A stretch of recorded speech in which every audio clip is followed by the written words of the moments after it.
Mayor Adams was speaking at an event addressing hunger, nutrition, and health disparities in New York City. Let's listen in. About the thought I'm gonna get that green, yellow hat with the holes in it, you know? Amazing moment. You know, when I was speaking to Congressman McGovern and Congressman Espaillat, to learn that it was in 1969, over 50 years ago, was the last time we did a real analysis of White House conference on food. And for us to do it now and start the process of connecting the dots, because we have been sort of divided in so many different areas as we have pursued some of the major issues that we're facing as a country.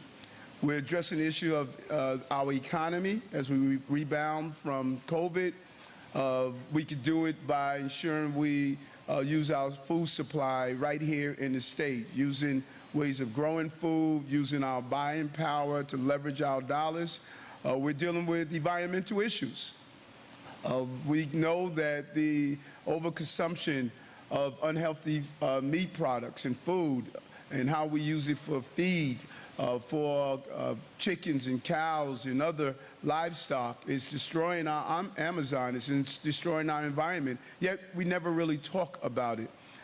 Even in the space that's now being examined, the connectivity between food and mental health issues, we're now starting to look at that and see what's the connection on how people are eating, our microbiomes, the unhealthy food that you're seeing in various parts of our city. When you go to fancy places that many of us may live, you know, Park Slope and Bed-Stuy, we have whole food. But you go into those areas where NYCHA residents and those who are in economically challenging communities, you see junk food. And the grades that are connected with those areas just wreak havoc on all of us.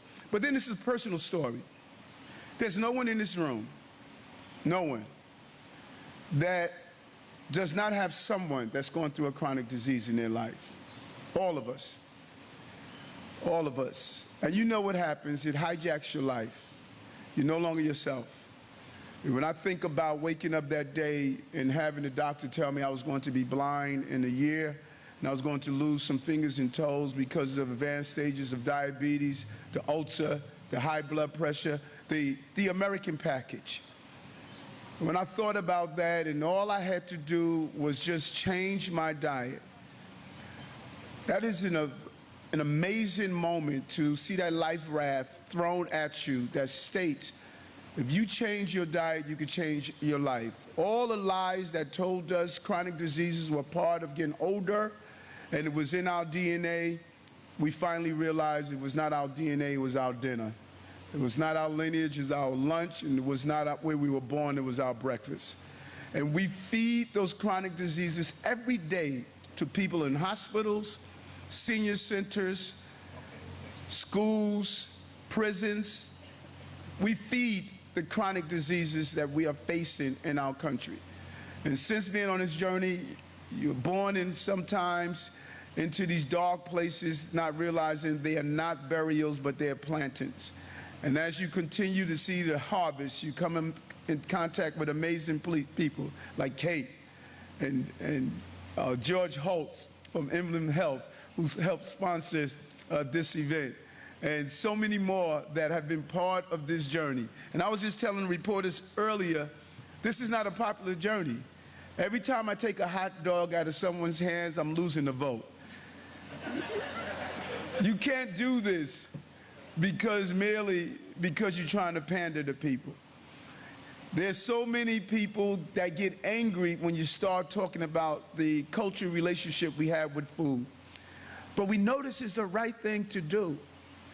And it's not by just being silent, it's by doing this. So all of you who have worked and toiled in this field for a long time, like my good friend Dr. McMacken over at Bellevue Hospital, who had this vision of having lifestyle medicine at Bellevue Hospital. Now it is in every H&H facility in our city, of giving people choices. That's an amazing moment that people thought was impossible. All of you who have done this work, I want to personally say thank you. Because right now, in this city, there's an Eric Adams walking into a doctor's office who's being told you're going to lose your sight, who's being told you're going to lose some fingers and toes, who's being told that you have to go on dialysis, who's being told that you have chronic heart disease. Right now, every day, those diagnoses are destroying the lives of people we know as families and friends.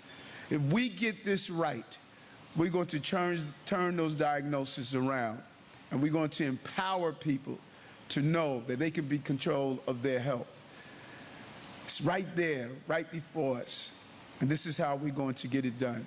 So again, I thank you for coming out on this beautiful day to embrace this beautiful idea that we could have hungriness in this city to end the fight on chronic diseases, and at the same time make this a better place for all of us. Thank you very much.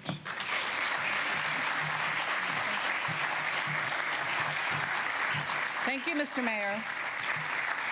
Congressman Jim McGovern represents the 2nd District of Massachusetts in the House of Representatives. He serves as chairman of the House Rules Committee and is a senior member of the House Committee on Agriculture's Subcommittee on Nutrition and Oversight. Congressman McGovern is also co-chair of the House Hunger Caucus and has been a leader in the fight against hunger, both home and abroad.